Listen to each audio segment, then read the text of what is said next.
So, again, welcome. And we would like to tell you a bit about our young brother here tonight, who is presenting for us. Byron was born in the Democratic Republic of the Congo. He's from Baha'i parents. As some of you may be aware of what the Baha'i community is all about.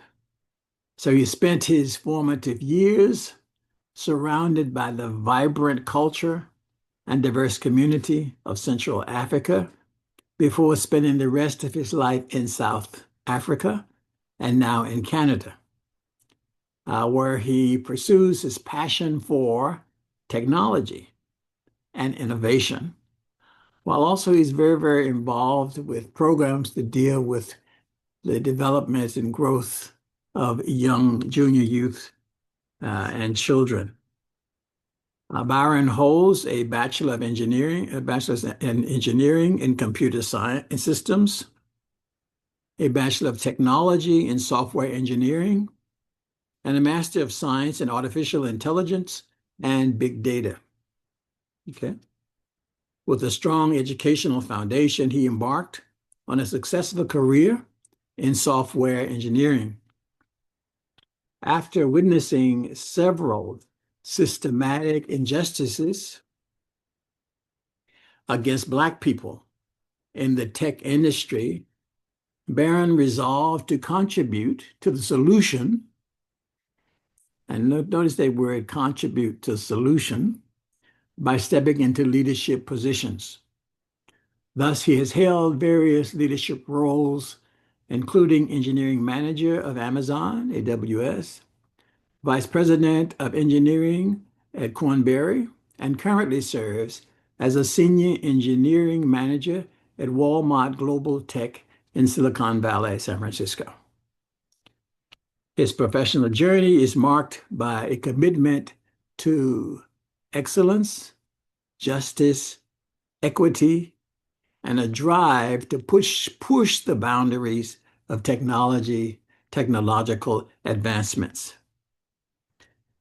So we are very honored. He is now living in Toronto, in Canada, our neighbor, and uh, and we're so honored to have him, and he's young, to have all of this experience and to be sharing with us tonight in something that I'm sure all of us are wondering, where are we going with AI, artificial intelligence? How will it impact us? What is happening already to us? So we are so very happy to have you and welcome Mr. Byron Mtambwe. Byron. Thank you. Thank you very much, dear Charles, for the introduction and welcome to everyone in the session. And we are very happy to have all of you here to share these 90 minutes of a virtual program that is designed to engage a diverse audience. And when I look at the cameras, I can see that we are indeed diverse here. And in these sessions, we'll try to connect at a different level based on our interest and our commitment to try fight against racism in a positive way. So together we'll try to discuss the concept of racial justice and delve into the idea of unity. And the case we'll be debating today or will be exploring together today has to do with artificial intelligence, racism, and the power of community building. So in this chart, we'll try to explore the intersection between these three major concepts and at the same time the realities of our society by examining not only AI's unbridled nature, but also its potential to act as a catalyst for the oneness of mankind, to diffuse the spirit of world solidarity, and also boosts our longing for racial justice and peace. So one more time again, welcome to the session.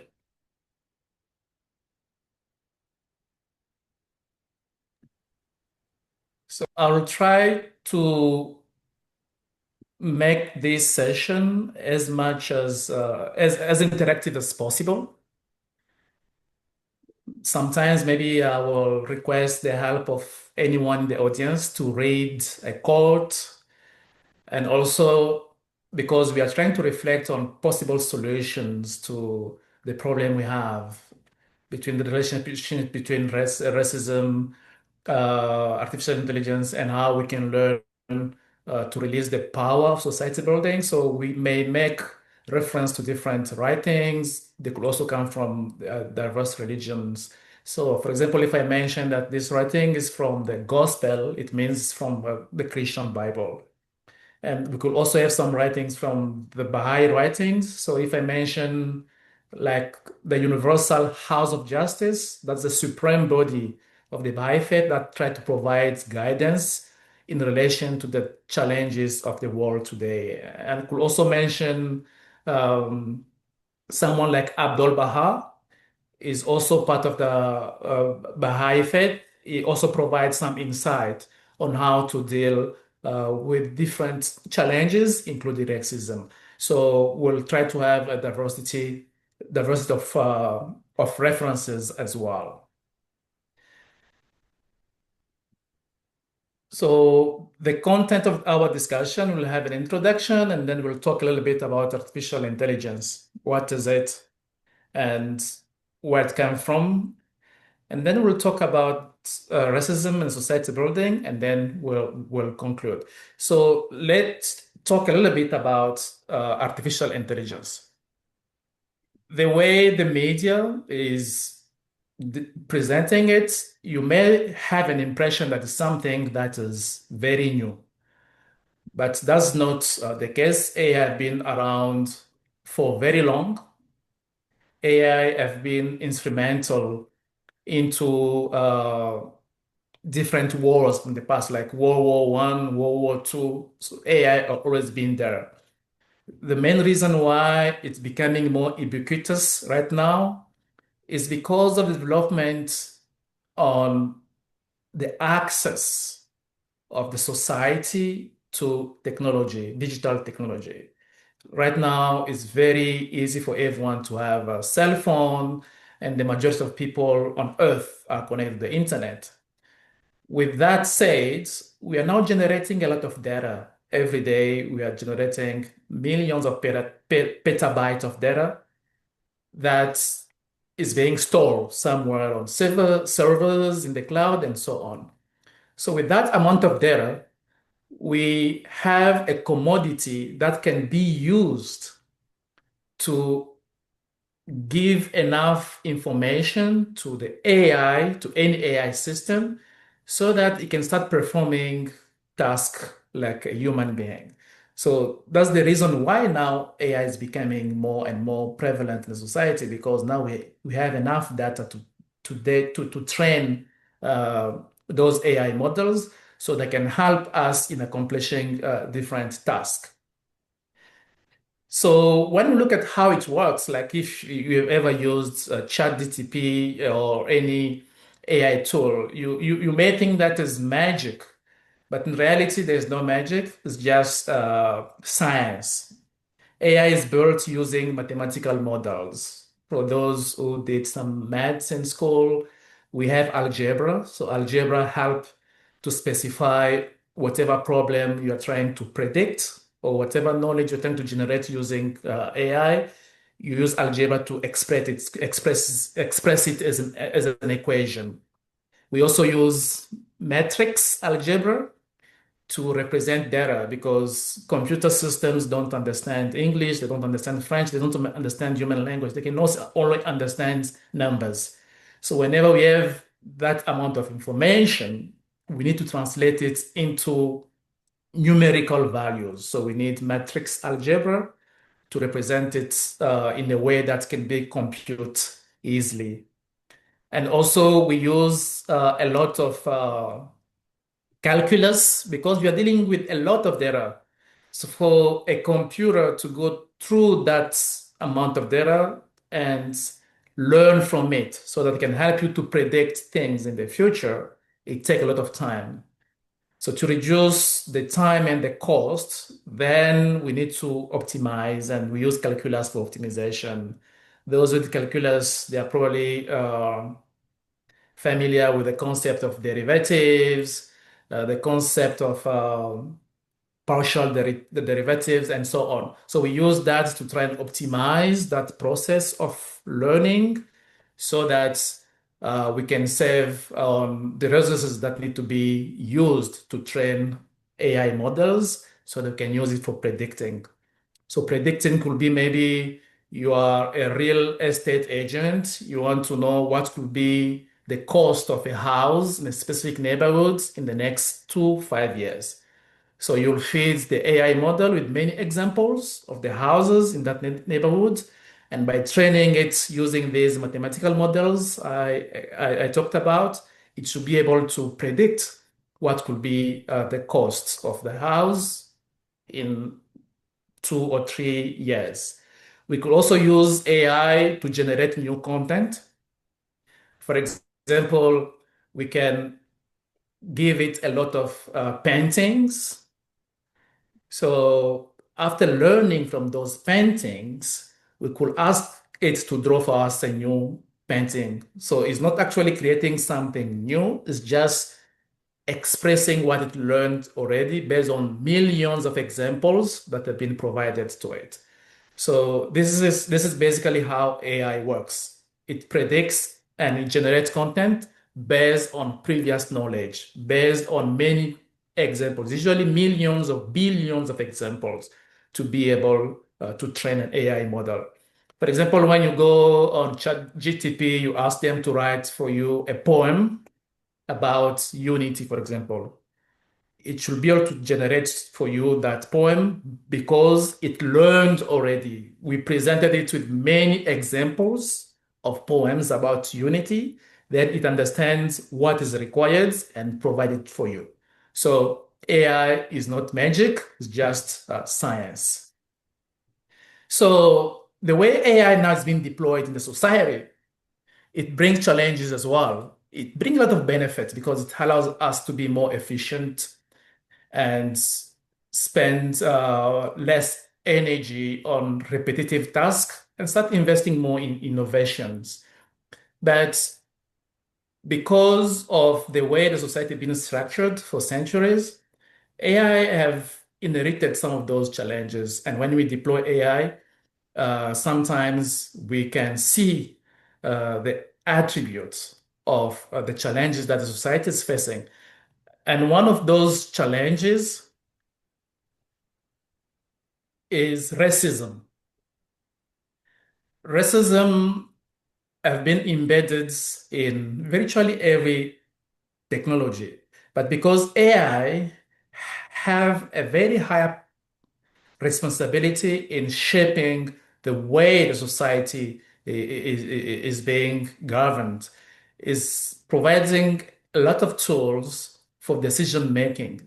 That's why racism embedded in AI have much devastating impacts than any other technologies. So let's try to reflect a little bit on the origin of racism. Where does racism come from? What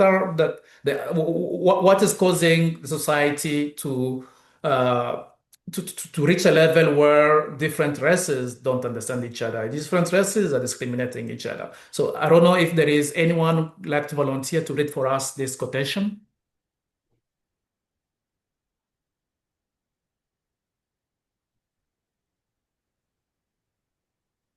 I'd be happy to. Thank you. Origin. From the Baha'i perspective, racism is one of the most baneful and persistent evils in society.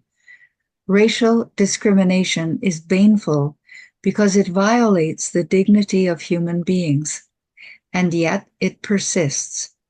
Racism is poisonous because it cripples its victims, corrupts its perpetrators, and blights human progress. And yet it persists. Why? We believe that racism persists precisely because it is deeply rooted in outdated attitudes and erroneous beliefs. Accordingly, any campaign to eradicate racism must change those attitudes and beliefs. Baha'i International Community, 1989, February 8th. Thank you. As we can understand from this quote from one of the statements from the Baha'i international community, we can see there's nothing positive about racism. Its attributes are like baneful, evil, violation, poisonous, cripples, corrupt, blights, erroneous, outdated, and so on. So there is nothing really positive about racism, and it tells us that it come from attitudes, outdated attitudes and erroneous beliefs. And some of these attitudes and beliefs, like one race is superior to another one. So that is not real.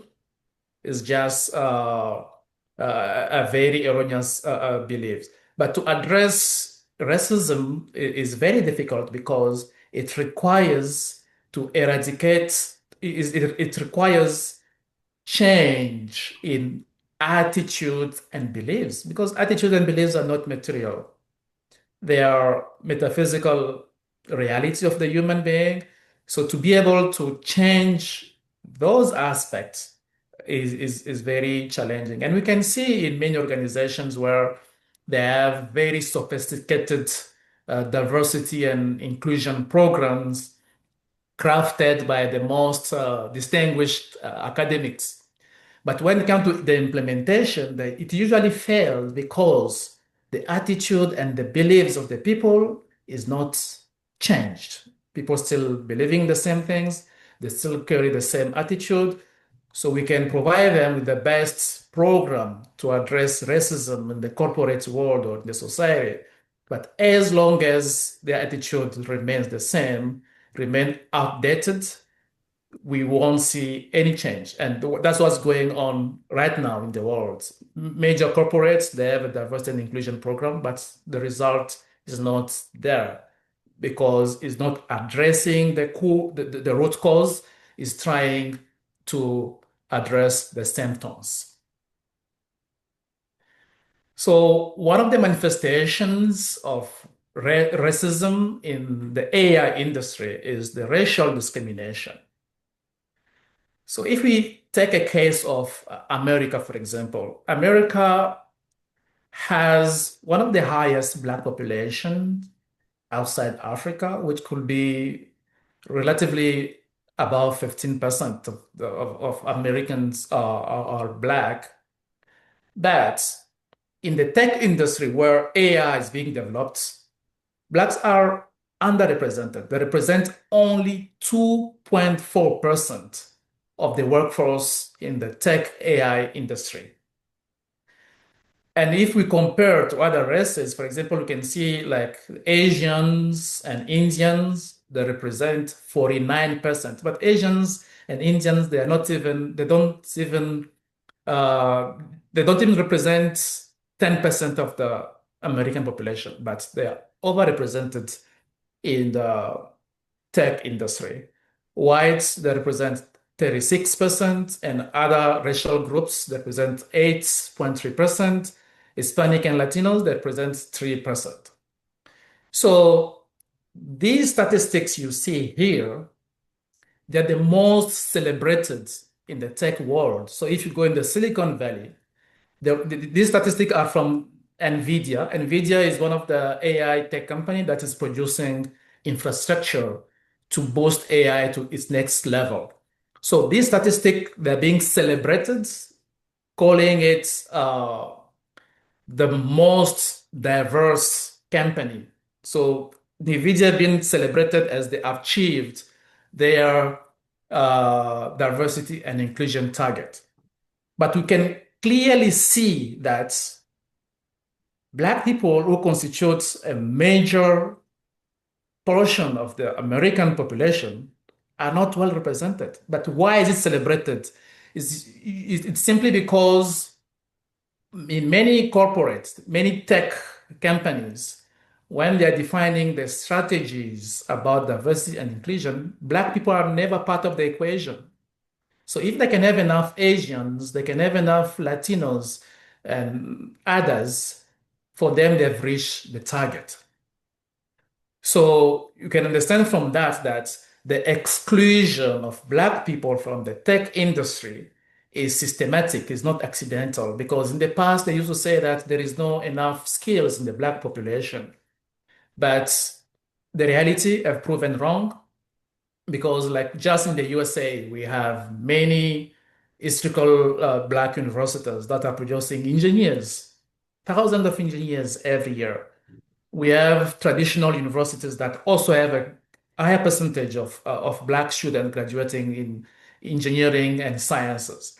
So that statement cannot be valid because the skills are there, but the system have been designed to systematically discriminate them.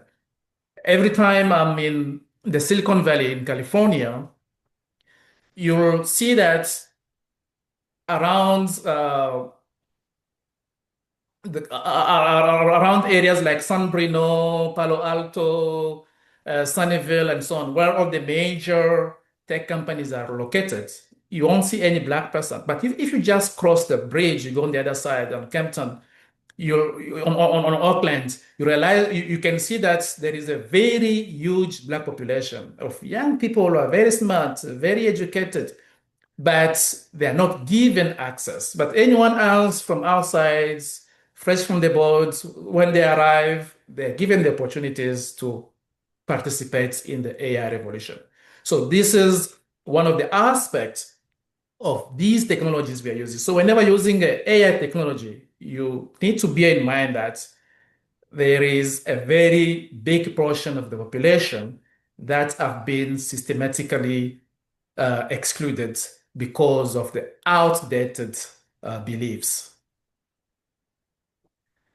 So, having said that, another question comes up about the neutrality of AI. Is AI neutral? So, AI or any other technology cannot be neutral because it inherits the attitudes and beliefs of the environment where it's been developed. So in an organization which is characterized by manipulation, racism, discrimination, division, microaggression, control, exclusion, oppression, inequality, inequities, favoritism, and injustice, they cannot produce an AI system that will serve the well-being of humanity. No, that's technology produced in such environment. It will carry with it these negative attributes that characterize the environment in which it's been developed. And if you see on this diagram, we have few protagonists who usually participate in developing AI technologies. We have the engineering team, we have the marketing team, we have the business team, and we have the HR team. The business team is the one that come up with the business needs. Like, say, we want to develop a new AI tool like ChatGTP or any other tool.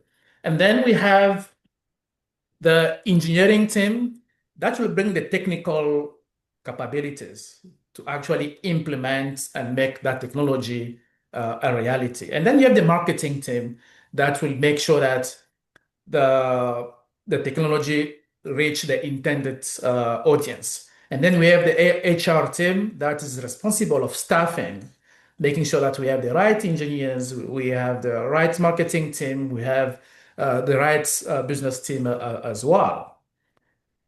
But in the context of racism, all of these protagonists have been set up in such a way that they don't allow a certain portion of the population to be part of this revolution.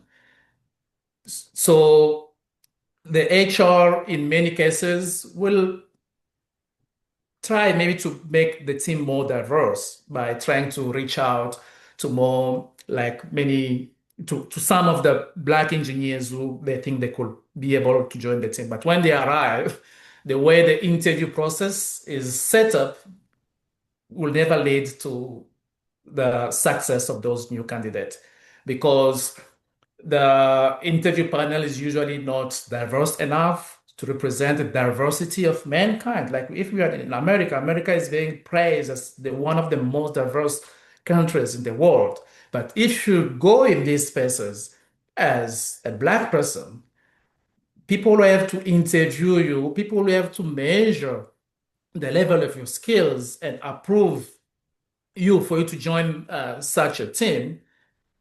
There's no one who looks like you.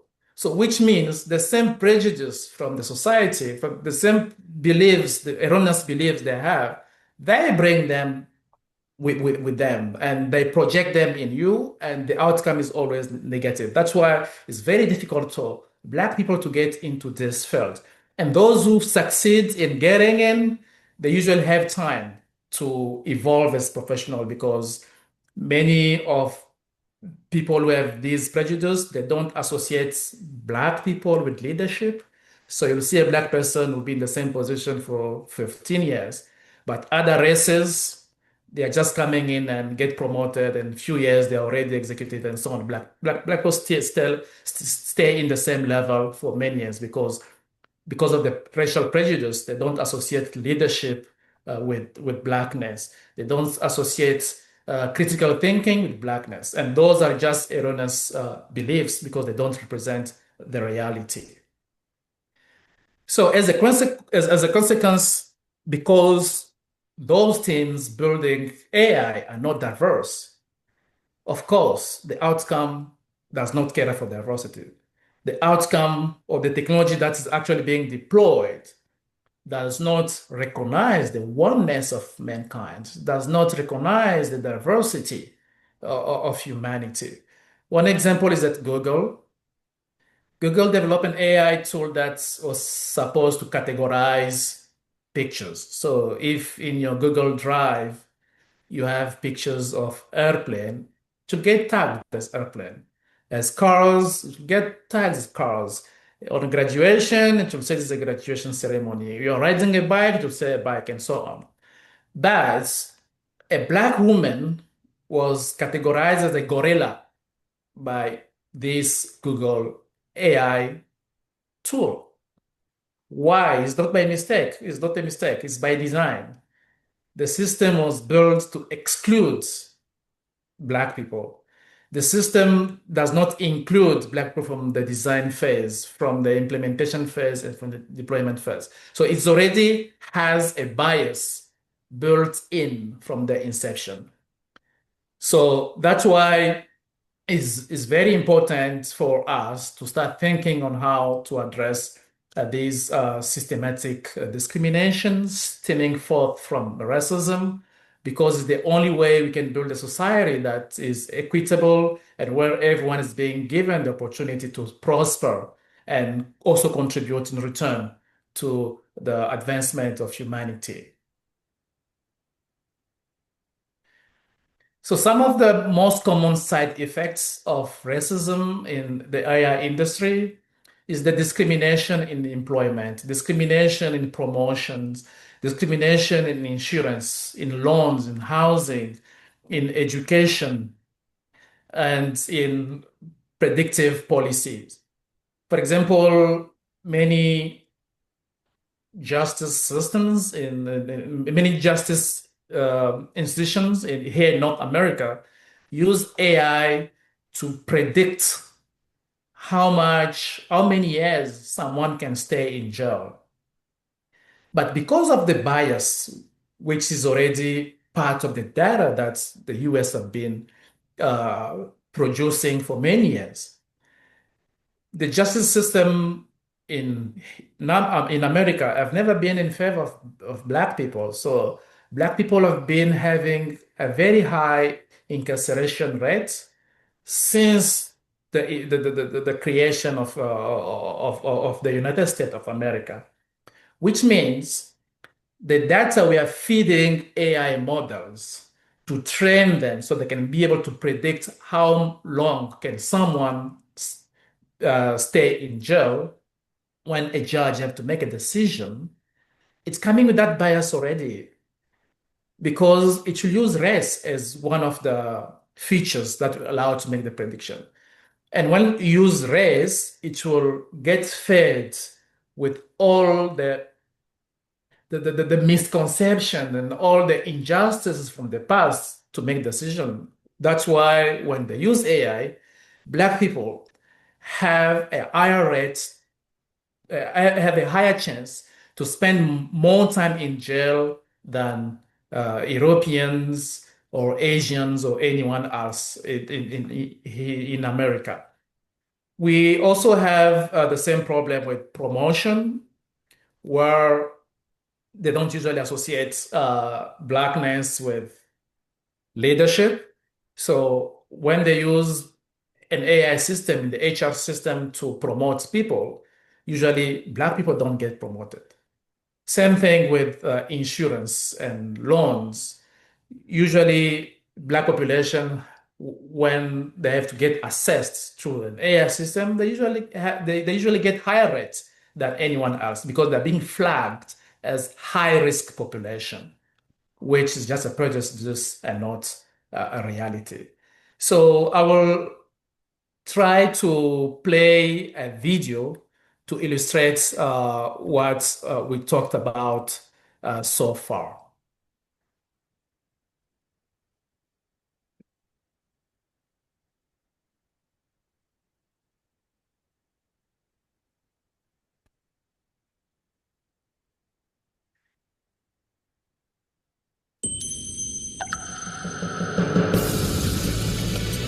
I don't know if you can hear the sound. Yes. Okay, thanks. So this video is explaining some of these side effects when the algorithms that is at the core of AI is being built with racial bias. What are the consequences?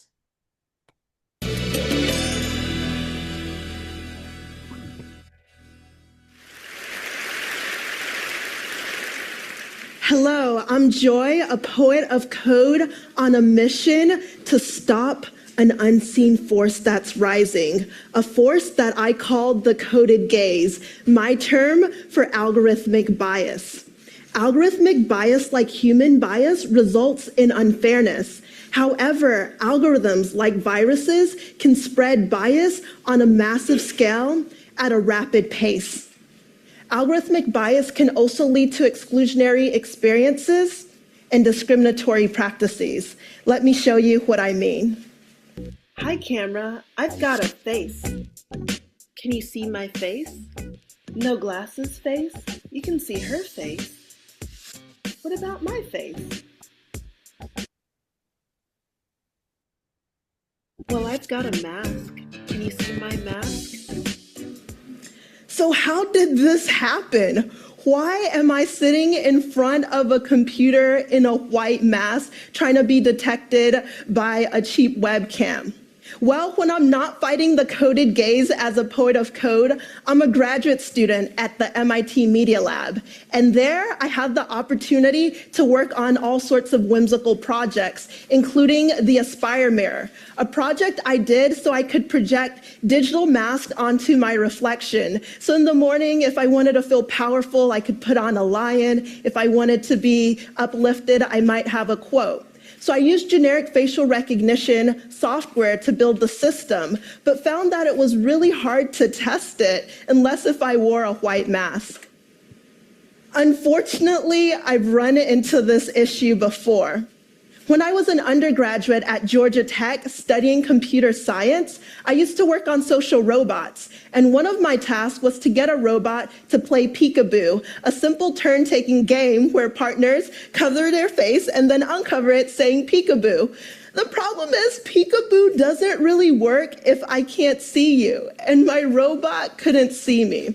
But I borrowed my roommate's face to get the project done, submitted the assignment, and figured, you know what, somebody else will solve this problem. Not too long after, I was in Hong Kong for an entrepreneurship competition. The organizers decided to take participants on a tour of local startups. One of the startups had a social robot, and they decided to do a demo. The demo worked on everybody until it got to me, and you can probably guess it. It couldn't detect my face. I asked the developers what was going on, and it turned out we had used the same generic facial recognition software. Halfway around the world, I learned that algorithmic bias can travel as quickly as it takes to download some files off of the internet. So what's going on? Why isn't my face being detected? Well, we have to look at how we give machines sight. Computer vision uses machine learning techniques to do facial recognition. So how this works is you create a training set with examples of faces. This is a face, this is a face, this is not a face. And over time, you can teach a computer how to recognize other faces. However, if the training sets aren't really that diverse, any face that deviates too much from the established norm will be harder to detect, which is what was happening to me. But don't worry, there's some good news. Training sets don't just materialize out of nowhere. We actually can create them. So there's an opportunity to create full spectrum training sets that reflect a richer portrait of humanity. Now you've seen in my examples how social robots was how I found out about exclusion with algorithmic bias. But algorithmic bias can also lead to discriminatory practices. I ordered 200 hand-forged knives to my dorm room and built a Wix website to sell them. Across the US, police departments are starting to use facial recognition software in their crime-fighting arsenal. Georgetown Law published a report showing that 1 in 2 adults in the US, that's 117 million people, have their faces in facial recognition networks. Police departments can currently look at these networks unregulated using algorithms that have not been audited for accuracy.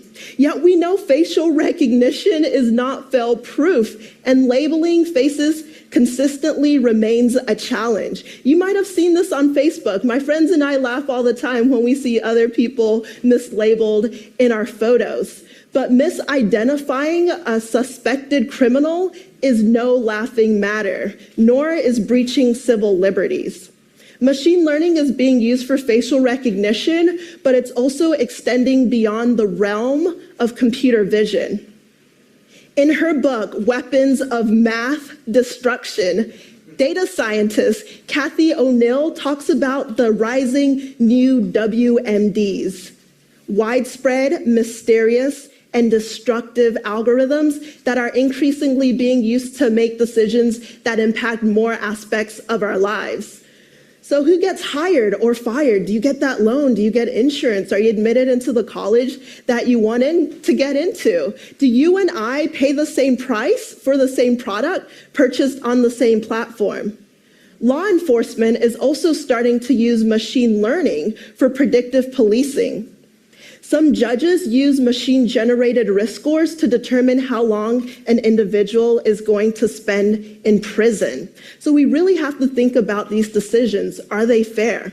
And we've seen that algorithmic bias doesn't necessarily always lead to fair outcomes. So what can we do about it? Well, we can start thinking about how we create more inclusive code and employ inclusive coding practices. It really starts with people. So who codes matters? Are we creating full spectrum teams with diverse individuals who can check each other's blind spots? On the technical side, how we code matters. Are we factoring in fairness as we're developing systems? And finally, why we code matters. We've used tools of computational creation to unlock immense wealth. We now have the opportunity to unlock even greater equality if we make social change a priority and not an afterthought. And so these are the 3 tenets that will make up the encoding movement. Who codes matters, how we code matters, and why we code matters. So to go towards encoding, we can start thinking about building platforms that can identify bias by collecting people's experiences like the ones I've shared, but also auditing existing software. We can also start to create more inclusive training sets. Imagine a Selfies for Inclusion campaign where you and I can help developers test and create more inclusive training sets. And we can also start thinking more conscientiously about the social impact of the technology that we're developing.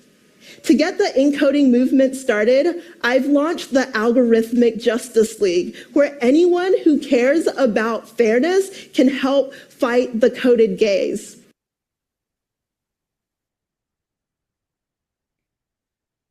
Okay, so this is an example of how AI that is not built with the oneness of mankind as the leading principle can lead to such discriminations that are devastating for the society.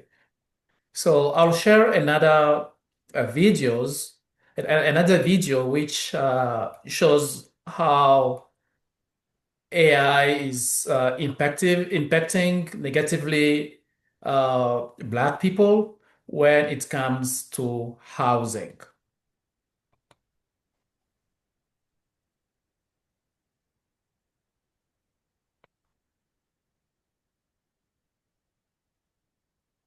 Software companies today. Actually, we just closed one today, so 86. And we have, I think it's one of the only gender parity private equity firms on the planet. I have 100% of my boards have at least one woman, and 100% of my boards have at least a person of color. But it doesn't just happen. You have to actually build infrastructure so that that occurs and that it is supported and that the value and the benefits of it are expressed in the performance of the companies and of the businesses and of the institutions. So we all have a responsibility to think about the platforms that enable this to happen at scale, that are sustainable at scale. That's the way we approach it, and that's the way I think about it. I think some of the fear right now comes from the fact that this isn't just a theoretical or future-focused concern. There's already evidence that, for example, in the housing space, AI-enhanced algorithms are leading landlords to deny housing to renters through systems that have actually given them inaccurate information about those very renters, the majority of whom are poor and people of color. I actually spoke the other day to a woman who spent about 9 months getting denied from an apartment or apartment buildings all over the Kansas City because of one of these models. Has the train left the station? As an eternal optimist, I'm going to say no, but it is important that that story is brought forward because that's what will retune these models and you come back and say, guess what, we got this wrong. I'm at my core and my heart a scientist, and as a scientist and engineer, you try something, you look at the results, say, not quite what I wanted, now I have to retune it. But it depends on what is the outcome that you're looking for. And I think it's important that we frame what is the outcome that we want. Do we want a fair and equitable society? Do we want a society where everyone has the ability to contribute their best selves? When you have that, a couple things happen. A, you get productivity, which we need. B, you actually decrease risk, which is always important. C, it makes us more competitive. And we as an American society that now has distributed computing power globally, and now we've distributed, in many instances, Gen AI capacity globally. We've trained a bunch of people in our great university systems and said, now go work somewhere else, go live somewhere else.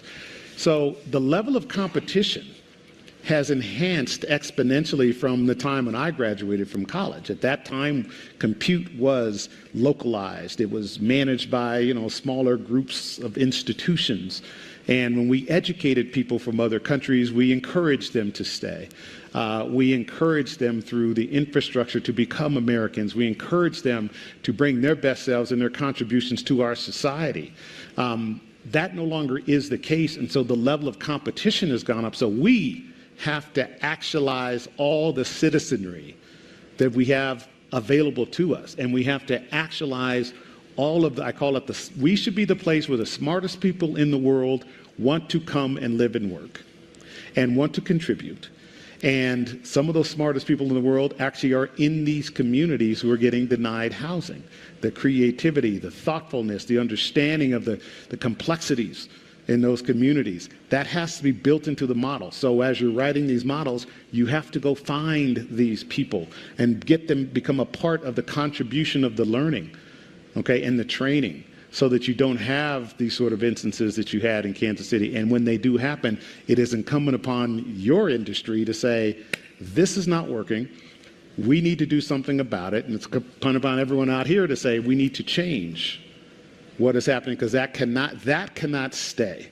And because that is not going to be a sustainable outcome, in that case, for the Kansas City community. We have to make sure we think about this holistically as a community of, and I'm going to say this, of Americans, to make this all work.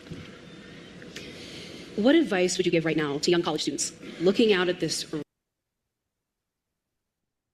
So this is some of the recommendations that have been made by Robert Smith. So Robert Smith is one of the Black American tech entrepreneur who is trying to address these AI bias issues by making the technology available to people from underprivileged background, and also to try and influence the decision-making process by involving major stakeholders who are participating in building AI, so that we can have a more inclusive AI technologies.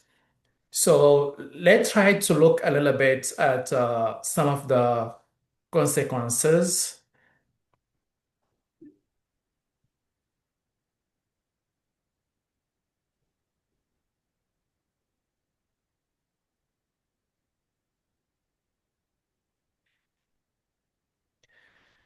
Can someone volunteer to read for us this quote? I can. Thank you. Racism retards the unfulfillment of the boundless potentials of its victims, corrupts its predators, and blights human progress. Recognition of the oneness of mankind, implemented by appropriate legal measures, must be universally upheld if this problem is to be overcome. Universal House of Justice, 1985, October. Thank you very much. So as we can see from this quote, racism retards the unfoldment of boundless potentialities of its victim, which means people suffering from racism are missing out on the opportunities to develop themselves and become protagonists in the change that needs to happen in the society. So that's a big loss for the country. So if we exclude an entire population because of their race, then we are missing out a big chunk of skills and innovation that could be beneficial for everybody. We are missing out the opportunity to tap into future inventors that could help us solving difficult problems. So at the end of the day, everyone is impacted directly or indirectly. So one of the more visible negative impacts of racism in the tech industry is the gap in wealth. If we look at the statistic, for example, in 2016, the median household's net income by race and ethnicity shows that Black people were at the bottom. So Black households had an average of $16,600 per year, compared to a white household which had 171,000, which is like more than 10 times the household income from a Black family. And then the bottom, we have the Latinos that have a 20,700. And then we have Others are Asians. Asians are in the middle with 64,800. So as you can see, this is a very interesting chart because we have two groups here. We have white people and we have black people who built these countries in North America. So they literally built it from scratch. But one happened to be very wealthy, earning more than 10 times than the other. At the same time, we have people who immigrated recently and they are doing far better than those who have been there for, I don't know, 400 years, building the economy that we can have, that we see today as a prosperous economy.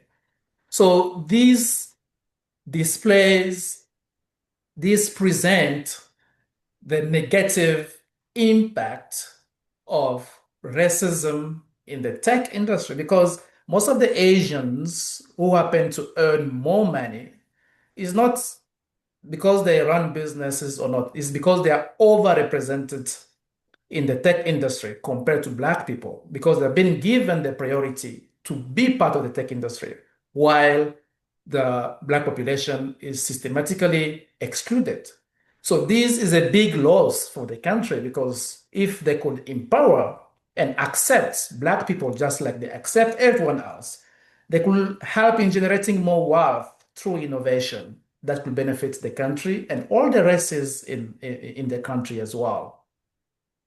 So here is another chart that shows the percentage now in California. You can see the black family.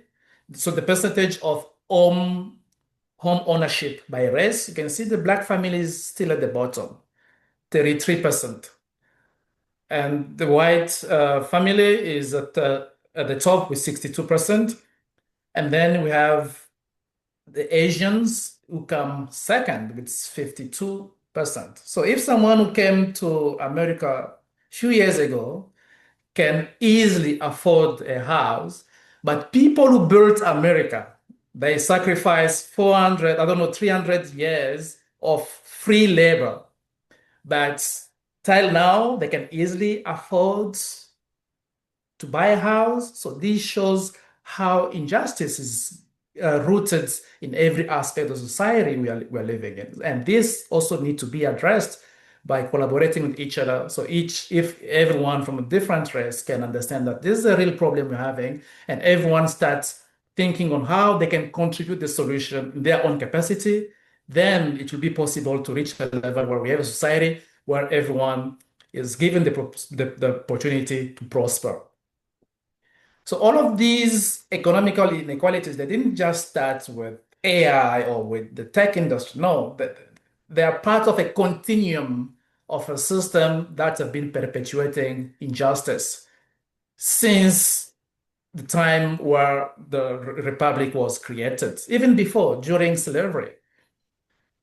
For example, in 1862, it was during the Industrial Revolution. The Industrial Revolution is where the American society started picking up economically because of the cheap labor of African people who were brought here and made slaves. They're working for free for hundreds of years. So you're exploiting someone for hundreds of years without paying them anything. You can only make big profit and build a strong economy. So in 1962, there was a law that was adopted to start redistributing the land to the people of the country. So that act is called Homestead Act, where everyone got the opportunity to be landowner. It was made in such a way that everyone could get land, but not black people. So black people were excluded from this stage already because during the Industrial Revolution, the only way to create wealth was through owning a land because it was all about farming and mechanization. So if you don't have land for farming, you won't be able to acquire machines for mechanization. And if you don't acquire machines for mechanizations, you're not participating into the economy. And if you're not participating in the economy, you'll never reach your financial prosperity. So Black people were discriminated from this time already. And it's from this time that most of the American families start building their wealth. So if you look at this advert from Nebraska, you can see that they were selling 1 acre of land for $1.25 only, which means an average family could easily buy thousands of acres because it was just $1. And they were very specific on who could buy. Everyone else could buy, but not Black people. So this was the foundation that was laid, the design that was laid to ensure that Black people don't prosper economically so they can remain dependent on other races, which is a grave violation of human rights and morality. So there is a research that was conducted by McKinsey. McKinsey is a research company, is usually serving in the financial space. They usually conduct different studies to try and understand the economical advancement in the country. So they discovered that the exclusion of Black people from the tech industry is costing about 1.5 trillion to the US economy, because these people are native to the lands. They are part of the society. They build the society we're living in. But when they're being excluded, it means we need to find other people who could do what they're supposed to be doing. So the US imports people from all over the world, and those people are not native to America. So whatever they earn, they're sending back home because that's where their lives are, that's where their families are, that's where they belong, that's where maybe they are planning to retire one day. So that is an evasion of capital. So if we have to calculate how much the US is losing through to that movement is around 1.5 trillion every year. So if we could take that amount and inject it in the economy, many problems could be solved. We could have less homelessness, we'll have quality medical care for everyone. So it could have be used to boost the economy if native people of the land were included in the economy. And they suggest that the Silicon Valley won't save the American economy, but inclusive tech can save. So to make sure that the tech industry in America is sustainable, you need to be more inclusive. Black people need to be included because they are part of the society. They built the economy that everyone is enjoying now. As long as they're excluded, the economy, even the tech industry itself will be struggling. Like one of the current issue in the AI space is this big model that's been used, that is powering this application called ChatGPT, have been built, have cost billions of dollars to be able to build it. But now, China is coming in with the same capability, with the same level of accuracy, with a different model called DeepSeek, which have been built using just $5 million. So $5 million versus 100 billions. Which one is viable in terms of economy? Which one is viable in the market? Which one has the potential to make profit? Of course, is the one which was built with $5 million than the one which was built with billions of dollars. And the reason why the US is losing on the international level in the tech competition is because it has excluded a huge population from its own country while favoring others. And those others, after learning, developing expertise, now they start competing with the US. So it will cost a big time to the US as time goes if the diversity and inclusion issue is not addressed in the tech industry. So we have another quote that I would like us to explore is about a phenomenon called gatekeeping. I don't know if there is anyone who would like to volunteer reading for us this quote. I can read it, Baron. Thank you. Individuals are tempted to surrender to a life of material distractions or personal gratification, thereby becoming mere objects to be manipulated by those who seek to impose their designs on society. The Universal House of Justice, the 19th of March, 2025. Thank you very much. So this quote is talking about a group of people, usually powerful people, who believe that they have to impose their design on the society. Because they cannot do it alone, they need to find people who could be manipulated to help them implement that. That's why I mentioned earlier that many major corporates have diversity and inclusion program that doesn't work. It's exactly because of this. So we have a group that have to impose design. Usually that design is about control, manipulation, discrimination, racism, and the needs people could activate it at the organizational level. So those people are no other than director of engineering, director of marketing, VP of HR, and so on, so on.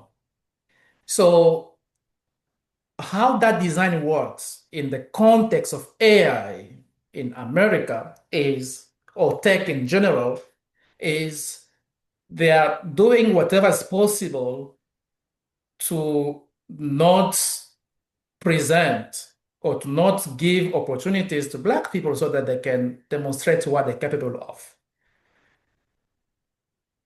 Through the recruitment process, through the promotion process as well. Everything is in place to make sure that Black people don't go far in whatever they do. Now there is a new mindset when Black people start realizing that the way the society is built, it was not built for them. The way the economy is functioning, it was not built for them. So they need to start creating alternatives. So many Black people are not trying to go into entrepreneurship. But even in the entrepreneurship space, they are not safe because once they see that a Black person is prospering as an entrepreneur in tech, usually they start activating again a racist attack. Of course, using those people whom for material benefit and personal gratification, they are making themselves available to perpetuate and implement designs that are not promoting the oneness of mankind. They're making themselves to implement practices that are not fair, practices that are undermining the oneness of mankind and the principle of justice. So I would like to give you an example of this specific case. We have this Black man, Black American. His name is Robert Smith. He's the co-founder and chair, as well as the CEO of Vista Equity Partners. So this is a capital venture, a tech capital venture firm that is empowering many tech businesses, many tech companies in the AI and software engineering space.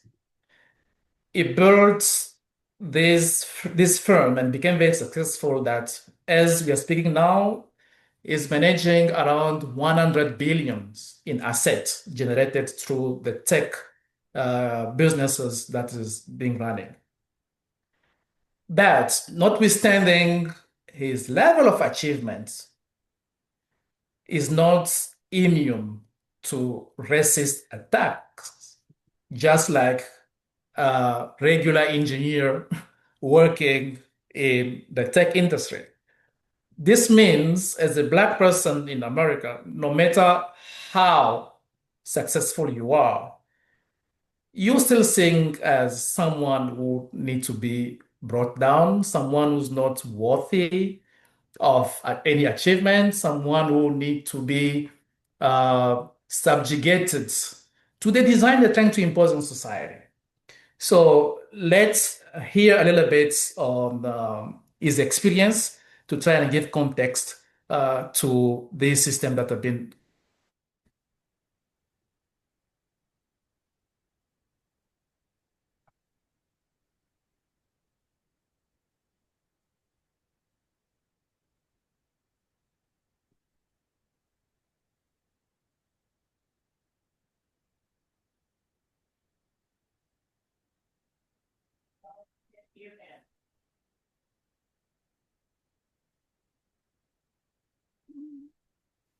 Man, and I would see people look at me and go, this dude is lying through his teeth, right?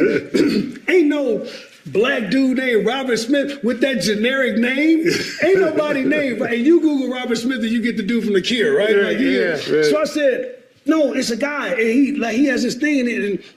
And I remember vividly somebody came out of one of the meetings and said, hey, is that guy really for real that you said that gave you some money for the movie? And I said, no, it's for real.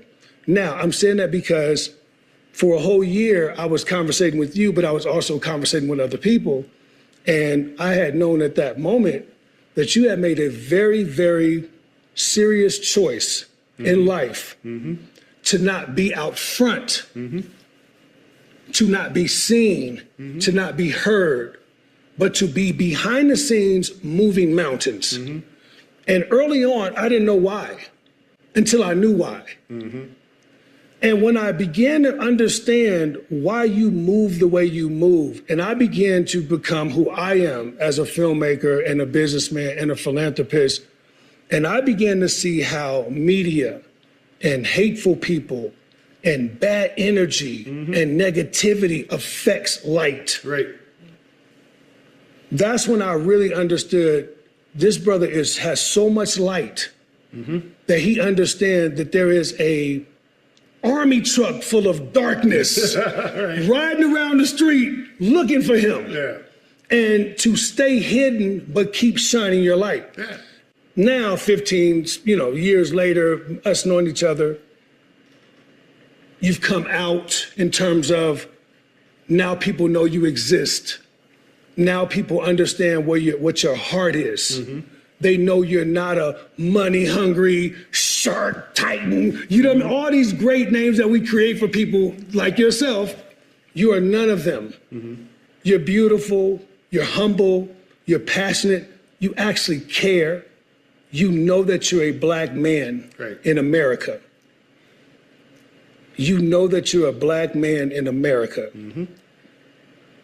And after all those things, all those boxes were checked, and you come out forthfront with everyone and you do what you do and you do the thing at the college and you paid it to, it becomes national news. It was incredible. Now that I use Monday service, AI makes solving tickets my form of meditation. Monday Service is a ticketing platform that helps us manage and automate our entire service operations with efficiency and with no code needed. IT, HR, ops, or any other department, everyone can manage ticketing their way and stay on the same platform. But knowing the country that we live in right now, that has been systemically built to hold us back. Redlining, slavery, withholding of funding. Dude, Homestead Act, Southern Homestead Act. No access to capital. Oh, down the line. Right? No access to education. 70% of our communities don't have branch banks. I mean, Okay. Knowing that, and knowing that you are one of one in this time, and hopefully in the next couple of years there'll be 20 of you. I'm trying to make 100. I know you are. And now that you are in the public eye, I have personally watched media, magazines, Fortune 500 companies. I have watched them all take a shot at you. I have watched them all try to pull you down. I've watched them all hate on you. I've watched them all throw darkness at your light. I watched them all try to pick apart without any hesitation of what it is you're doing, only to fail every time. Love always overcomes hate. Always. Always. But how do you withstand the storm? Yeah. You put it in context of being a black man in America today. That's right. In the context of my father and his father. Yes. And his father. And the mothers. Yes. Okay. And their mothers. And what led us to this place. Okay. And what we have to fight and overcome. 8 years old, I come home, my parents are in tears. And I'd never seen my parents cry together. And I said, but what happened? Why are you all crying? They said, well, they killed your Uncle Roosevelt. I'm 8 years old, and Uncle Roosevelt was my brother's godfather. Yes. Beautiful young black man, finished with his master's degree at Colorado State University. Big, beautiful afro, had just gotten engaged. They killed him. Just started a new job with the state of Colorado. His job was to go inspect various facilities throughout the state. State worker. Yes. He drives down, it's in Canyon City, drives down and inspect one of those. Has a Colorado State credit card because, he's a state worker to fill the gas with the car that he's driving. And the gas station attendant sees him with this credit card and says it must be stolen, shoots him dead at the gas station. What? Yeah, I'm 8 years old. The gas station attendant? Yeah, now I want you to think there's a whole lot about why he felt he was entitled to do that. But let's put that aside. Yes.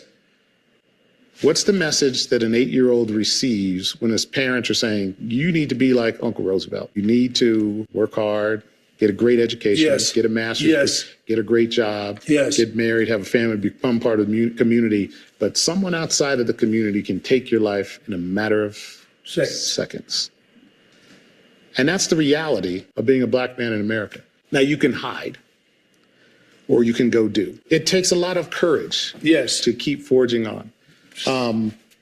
And as a student of history, and I understand where I come from, how I come from, the lineage of people who have fought and sacrificed and bled so that I have a chance to go to school, to go to college, to work any place that I would like, to live anywhere that I would like, to raise my children anywhere I'd like, to marry the person that I'd like. How can I not fight and continue to fight? What you are doing is changing legacy. You are changing the world that we know today to something different that we want to see. Right. And I say this because I know that at times you are a threat. You are a threat. You are a threat to everything that a system wants to control. You are a threat to everything that they say we cannot be. You. Yeah. Just like my Uncle Roosevelt. That's exactly right. And I've had many conversations with you about why and how. And can you believe this? Like I had all the conversations with you. Like, well, I'm like, yo, this is crazy. How can? And I've always wondered, how could someone do this much incredible work? Put this much energy into youth, into us, into women, how could someone be doing this much and you can constantly find one thing and keep on trying to. Look, it isn't just the work. Our community, our kids need to see us fight through the challenges. There are mental challenges that you have to get 100%. Through. When someone says, 100%. No, you cannot participate, you can't have that loan for your business. You cannot have your kid come to this school because you have the wrong address. Yes. Okay. Yes. All of those things are tests that we, have to show our people that they have to overcome them. How do I know that? I know my family history, at least 8 or 9 generations of it, and what they had to overcome so that I could actually just be here living. I am not going to squander my opportunity to advance our people, advance our culture, and advance our society while I'm still here. I'm not going to squander that. And you have not. So I am probably the story of millions of black kids that look just like me. Yeah. I was raised in project housing, single mom, working 2 jobs and getting welfare. Uneducated, never went to college. Had it not been for basketball, then I probably would have never seen outside of the projects or the community that I lived in. Right. At the time I lived in Gary, Indiana, my mom was a dreamer. So she would always be the person like, boy, we gonna fill the gas tank up, we gonna get some money, we gonna drive to Chicago, we gonna go to Michigan. She was always that person. Like she wanted to go somewhere and see something different. She was trying to break what she had been in her whole life. And I am so much her, okay? Inside of the bubble that I lived in, I remember the lights being off. I remember heating my whole house with the oven. With the oven, yeah. I remember playing basketball and being embarrassed to take the shoes off because you got holes in the socks. I got holes in the bottom of the socks, bottom of the shoes. People come over, roads come out, make an appearance, go back in. That world is ugly, right? But through all of that, there was always like happiness. And there was always soulfulness. And there was always like, don't worry, we're going to get past that. Like, no matter what, my mom would have dinner on the table. And I used to always be like, man, this is crazy. As I got older, I became that person for my family. Right. Where it doesn't matter what's going to happen. I'm like, no, we'll get through it. We're going to take it. Now, I'm going to tell you why I'm saying this. When you think about the fact that when they went and started bringing slaves over to this country. No, they were bringing Africans and made them slaves. African people and making them slaves. When on those boats, millions did not make the trip. Right. Hundreds of thousands did not make the voyage. Months at a time. Stowed in the bottom of a ship across the ocean with ungodly things happening. 70 to 80% would not make it. That 20% that would get off of that voyage is who you are. Oh, yeah. And I say that to a lot of people that are younger than me because I want them to understand what you built of. There's nothing that can break you. Right. Unless you let it. Unless you let it. Right. And it doesn't matter that we have to start after they shoot the start gun and we got to wait 30 more minutes to be like, okay, now I can run. Like, don't none of that matter. And you have exemplified that. Thanks. At the highest level. And the one thing that I love about you, Robert Smith, is that you've never said, oh, man, it don't matter what they did to you. Get out there and make it happen. No, you understand. Oh, I know how hard it is. You know how hard it is. You got to do the lift every day. I know it, man. Yeah, every day you got to do the lift. And you have never glossed over. No, you got to do the lift. We know the game is rigged. Yeah. Right? Yes, every day. So I want to tell you, man, please, Robert, keep being who you are. I appreciate it, brother. Keep doing what you're doing. Keep showing us that we could actually do the unthinkable. Yeah.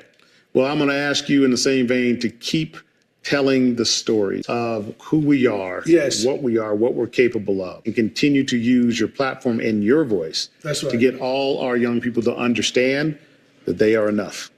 They are enough. They are enough. All right, before you leave, so you know I'm getting ready to do 2 very...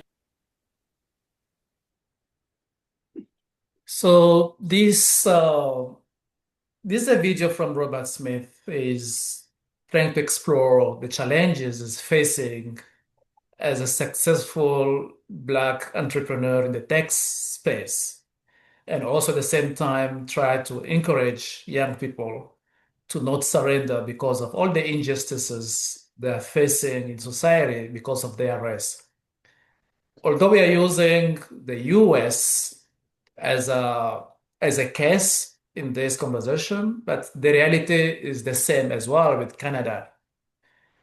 The only difference is in Canada, there is no much documentation like in the US, but the reality of Black people is the same. Right now, there are Black public servants who have taken the federal government to court because of racial discrimination in public services, where you'll find a very educated Black Canadian who have been in the same position for 20 years, no promotion, no increase in salaries, nothing. But everyone else will come in today and next year they get promoted, they're getting more money and so on. So they brought the government, the federal government in court so that they can pay for the compensation. They can compensate them for all the damages that have been done to them. But at my surprise, the federal government is fighting back.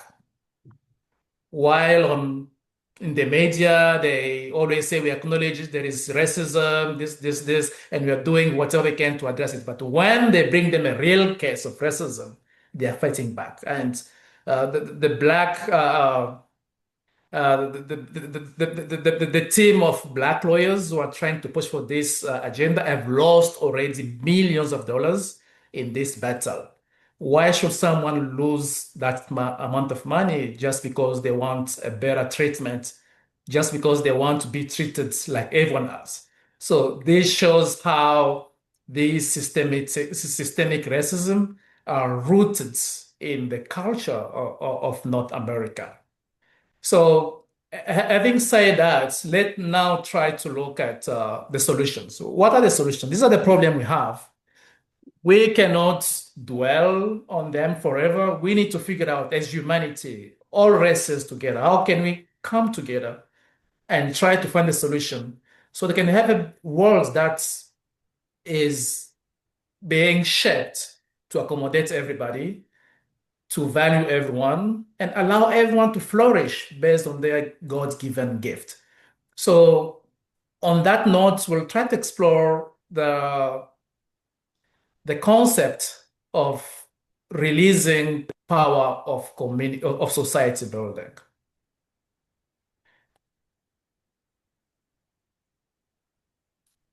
So this is a new concept that we are all trying to understand. How can we release the power of society building so that we can try to fix all of these signs of disintegrations we've been exploring so far.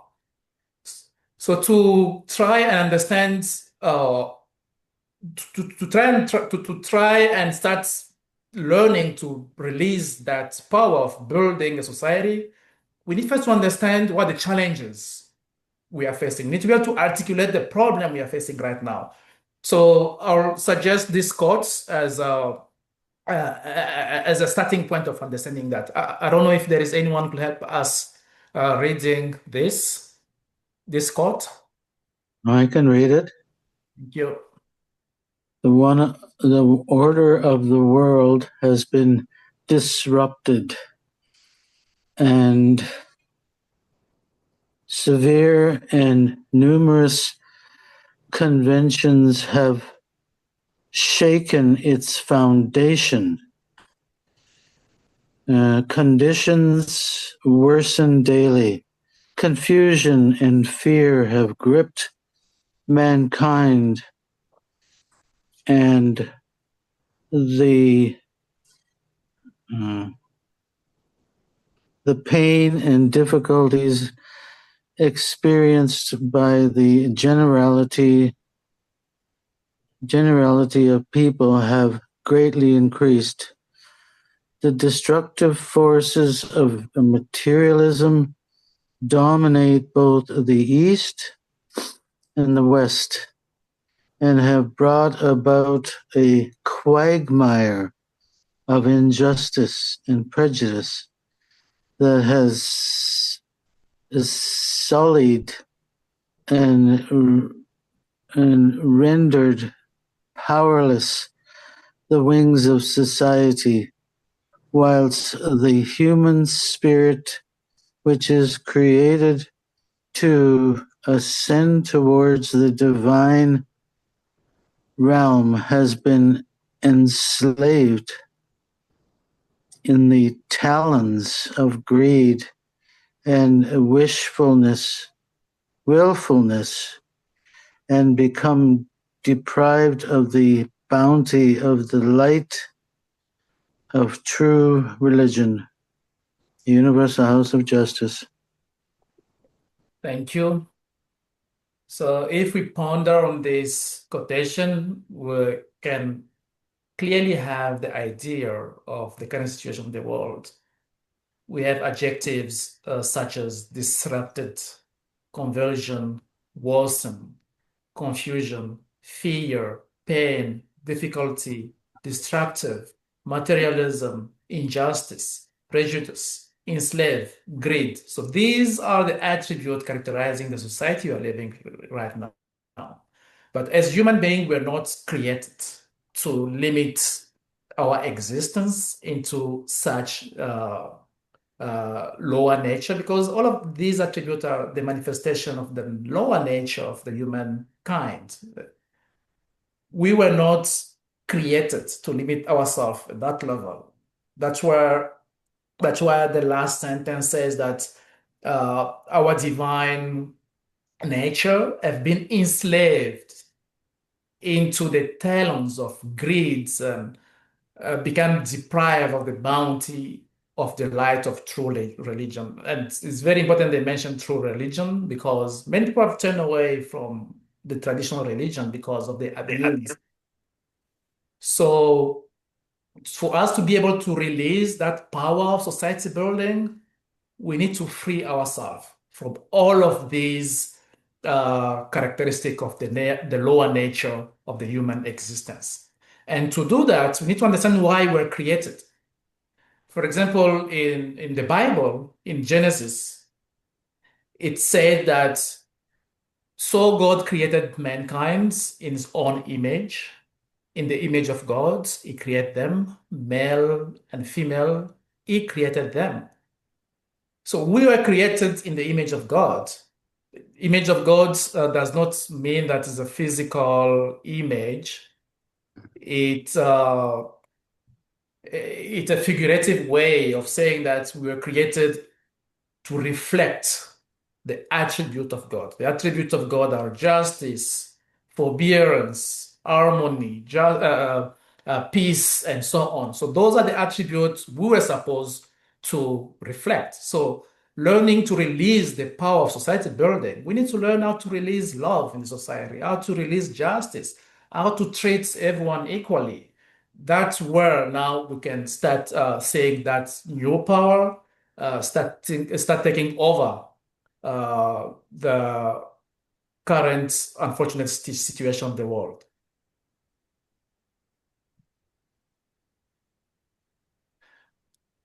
We can also look at it in a different perspectives. Like, for example, this quote from Baha'u'llah says, "The purpose for which mortal men have, from utter nothingness, stepped into the realm of being, is that they may work for the betterment of the world and live together in concord and harmony." So this is another purpose of our lives.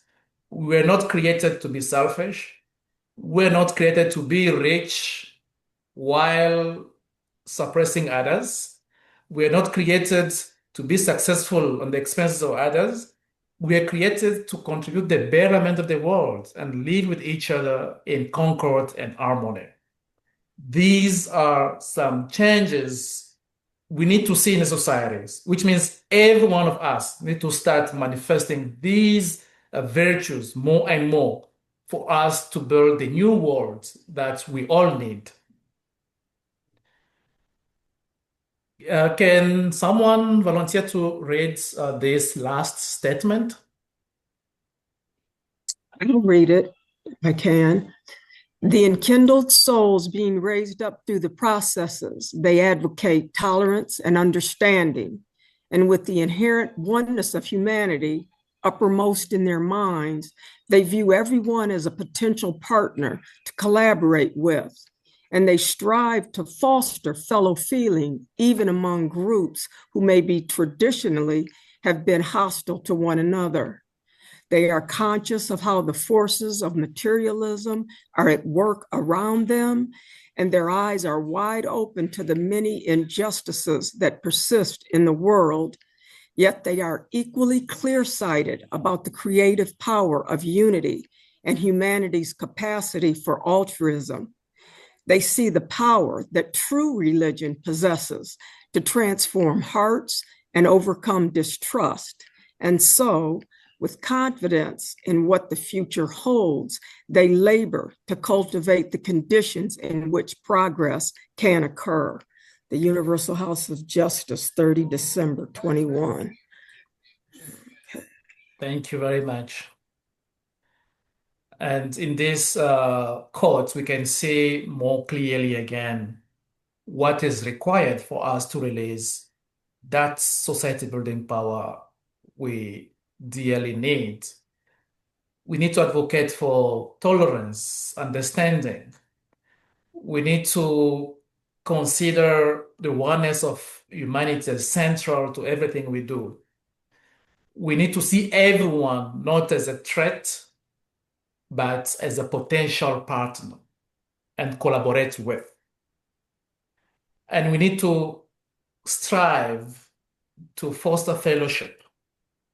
We need to recognize the forces of materialism because materialism is the core of all the sufferings we are having right now. Because when someone is discriminating another person because of their race, it's because they believe that if they are treated equally, they won't have the privilege they have right now, which is not true.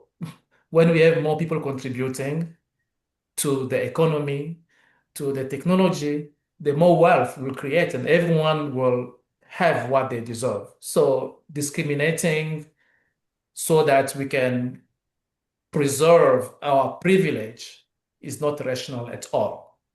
And it's materialism that is pushing people to behave that way.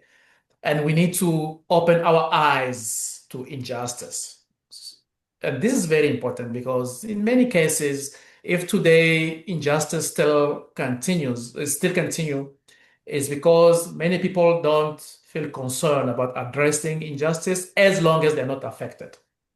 They can talk about injustice only when it starts affecting them. But if it's not affecting them, they don't get involved in addressing it. But we cannot solve these problems we're having with that attitude. So it's very important for everyone to open their eyes to injustice, to many injustices that are happening in our society, and be part of the conversation on how we can address them as human, how we can address them in all our diversity of culture, race, and nationality. So with that in mind, we need to advocate for unity, and we need to develop our capacity for altruism.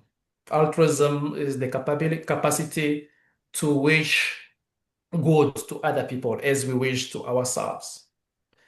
And we need a source that can provide us with this strength to be able to carry out this process. And that strength will never come from science because science has been around for so long, but have been always fall short in addressing real issues of the world.